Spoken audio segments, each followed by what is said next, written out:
Hello and welcome to World News here on TVP World, live from Warsaw. I'm Marie Cato. The EU is debating Russian diplomats' freedom of travel within the bloc. Europeans are concerned that uncontrolled trips to other member states are helping Kremlin representatives spread war propaganda. Angela Skujins reports from Brussels.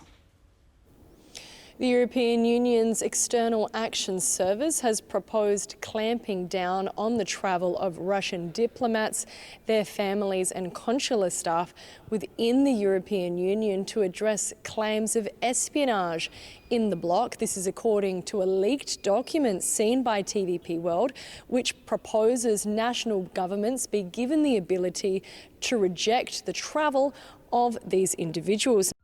Russian diplomats and other representatives are able to use visas or residence permits issued by member states to travel outside the territories of the receiving state, where they can be involved in coordinated information manipulation and interference or other acts targeted at manipulating public opinion with regard to the functioning of democratic institutions, economic activities or services of public interest. Now, the proposal, according to this leaked document, wants to change the rules for how these individuals travel. According to the stipulations enacted right now, they are allowed to move freely within the European Union and the Schengen zone. But the EEAS wants to change this so that any individual under diplomatic cover has to ask a national government for which they want to travel to for their consent before they arrive. With at least 24 hours notice, these capitals are allowed to reject these applications. Now, this will be included in the EU's 19th sanctions package for Russia's ongoing invasion of Ukraine. Now, the sanctions also aim to target Russian gas, energy and crypto, but this new addition steps up the diplomatic tensions, certainly between the Kremlin and Brussels. The Financial Times newspaper is reporting that all EU governments are on board, and this initiative is championed by the Czech Republic. In 2014, we saw a sabotage attack there leading to the deaths of 2 people and at least 18 Russian diplomats expelled. But this is not the end of the road for this proposal or the sanctions package, at least. It needs unanimous support from the 27 EU member states. What we're hearing from our other sources here in the Belgian capital is that there is optimism that this sanctions package will be approved this week, or if not this week, at least next week. We have heard a response from the Kremlin in which they vowed to take their own action against these diplomatic measures. Angela Skujins from Brussels for TVP World. An Estonian soldier has been found guilty of spying for Russia. The man was convicted of handing over classified information about the movement of Estonian troops. The soldier was sentenced to 4 years and 11 months in prison. The verdict is not final yet and can be heard by an appeals court. The sentenced spy was responsible for handling drone operations, which, according to Estonia's state prosecutor, posed a serious danger to the internal security of the state.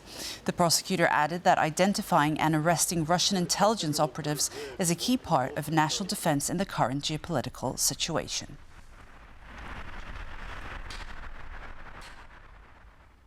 In a Tuesday night statement, Ukrainian President Volodymyr Zelenskyy accused Russia of using oil tankers from its shadow fleet for intelligence gathering and sabotage operations. The Ukrainian head of state pointed to recent cases of drones being launched from Russian tankers.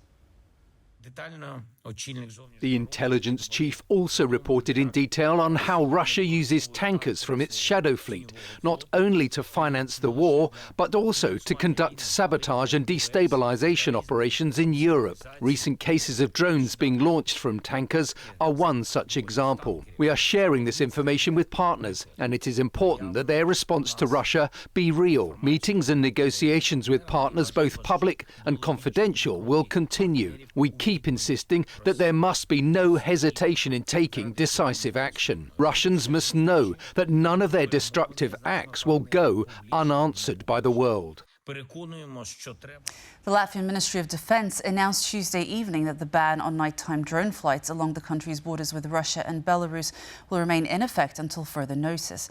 Defense Minister Andriy Spruds stated that any further decisions regarding the ban will be linked to the planning of NATO's Eastern Sentry operation. Latvia's decision to extend the ban on night drone flights along its borders was made on the heels of recent airspace violation incidents in NATO countries.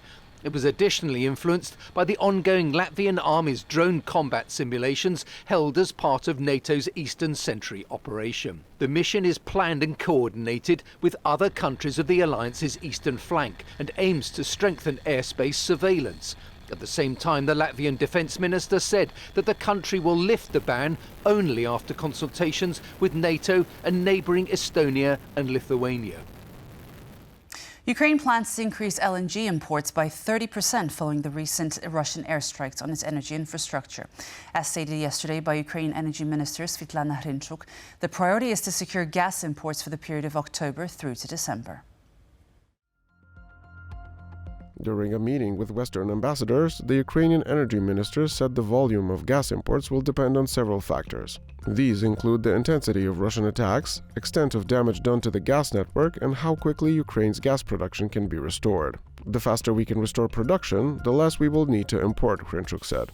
Earlier during the day, President Zelenskyy announced that the government has allocated $36 million to bolster the energy grid in Ukraine's frontline regions. The funds will be used to protect energy facilities and create a reserve of equipment to quickly restore power in areas affected by Russian strikes. The energy ministers of Sweden, Finland, Estonia, Latvia and Poland have adopted a declaration supporting nuclear energy development in the region on Tuesday. The officials have recognized the urgent need to take decisive action to strengthen their energy security while addressing climate change. At the conference on nuclear power in Stockholm, Polish Deputy Energy Minister Konrad Wojnarowski discussed current Polish investments in the field. Speaking to the Polish press agency, Wojnarowski said that Poland, Sweden and Finland are cooperating not only in the context of building large reactors, but also small modular reactors. The ministers of energy of countries that signed Tuesday's statement on cooperation noted that no country in the Baltic Sea region has the full capacity to build a nuclear power plant independently. The ministers further highlighted that each of their endeavors will require close cooperation, including the exchange of knowledge, resources, and potential of neighboring countries. Polish prosecutors have interrogated a detained diver suspected of blowing up the Nord Stream pipeline. Earlier on Tuesday, Polish Prime Minister Donald Tusk said the real problem with Nord Stream isn't that it was blown up, but that it was built in the first place. The Polish prosecutor responsible for the case says the investigation aims to determine whether the act was terrorism and how much the leak affected marine life. The prosecutor went on to reveal that the suspect, which under Polish law can only be labeled as Volodymyr Z, has testified, but current evidence is insufficient for conviction. The Ukrainian national wanted for blowing up the pipeline back in 2022 was arrested on September 30th and remains in Polish custody. German authorities have requested his extradition, but Tusk said on Tuesday that it is neither in the interest of Poland nor in line with common decency to comply. He underlined that Poland was against the construction of the pipeline, which sent natural gas from Russia to Germany through the Baltic Sea, from the very beginning. According to reports by Reuters, rail transports of gasoline from Belarus to Russia surged in September as Moscow deals with fuel shortages. The information comes as Ukraine has boosted drone and missile strikes on Russian oil refineries in recent months. As per industry sources, last month's gasoline shipments from Belarus to Russia's domestic market reached 49,000 metric tons. In that same period, Minsk delivered 33,000 metric tons of diesel to Moscow. The amount of fuel shipped from Belarus to Russia for export to other countries increased by roughly 1% in September. According to Russian pro-government outlet Kommersant, the country is also preparing to import fuels from China to offset the shortage following the shutdown of nearly 40% of the country's oil refining capacity. The Polish armaments group, a state-owned defense manufacturer, aims to double the production of its Piorun anti-aircraft missiles and launchers. The air defense systems have become one of the biggest exports for Poland's defense industry, attracting international buyers and tilting the battlefield in Ukraine's favor. Poland's armaments industry is ramping up its production quotas. State-owned PGZ aims to double production of its Piorun or Thunderbolt anti-aircraft missiles and launchers over the next 4 years.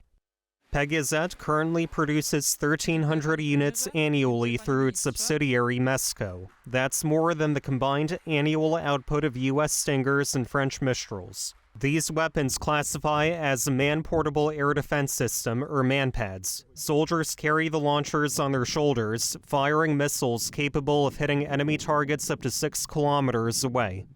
Piorun missiles have proven effective on the battlefield in Ukraine, allowing Ukrainian ground units to shoot down Russian aircraft flying at lower altitudes. Piorun manpad is one of the best right now in the context of the global market, mostly because it is a very sophisticated technology when you compare that with other systems. Their effectiveness has made them a hit export for Poland's state defense sector, attracting international buyers. We are prepared for increased deliveries not only to the Polish market, and we are aware of that. We are in many discussions with potential customers from third countries who would like to equip their armies with our Polish equipment. Foreign governments such as those of Belgium, Norway, the Baltic states, and the U.S. have ramped up purchases of Piorun missiles in recent years. Sweden is the latest, finalizing a €282 million deal last month, with deliveries expected to begin in early 2026. Piorun's battlefield success and international appeal highlights Poland's potential as a key weapons supplier for NATO allies. Poland can play a vital role in the context of strengthening our partners in NATO, because we have this product. We are having also combat-proven technology. With Piorun production set to double in the coming years, Poland's defense industry could prosper like never before. Maciej Wilowski for TVP World. With Poland's defense industry expanding and production of missiles and tanks on the rise, the country is aiming to strengthen its position in Europe's defense sector. General Jarosław Kraszewski, former director of the Armed Forces Supervision Department at the Polish National Security Bureau, joined TVP World to give his take on where he sees the country in the next 5 years. For sure, the first one having the largest progress is the German defense industry with the champion, which is the Rheinmetall. Later, we have France and Great Britain. And in the 5 years, as you asked, I could see Poland being at the same position like Czech. Even we will be a bit better. With the Czech defense industry. Simply speaking, we are supposed to be at the fourth or the third, that's my dream, the third position in European defense industry market. The president of Ecuador was attacked by an angry crowd on Tuesday after revealing plans to scrap fuel subsidies. Members of the administration say that people in the mob threw stones at President Daniel Noboa and that someone fired a gun at his motorcade in a likely assassination attempt.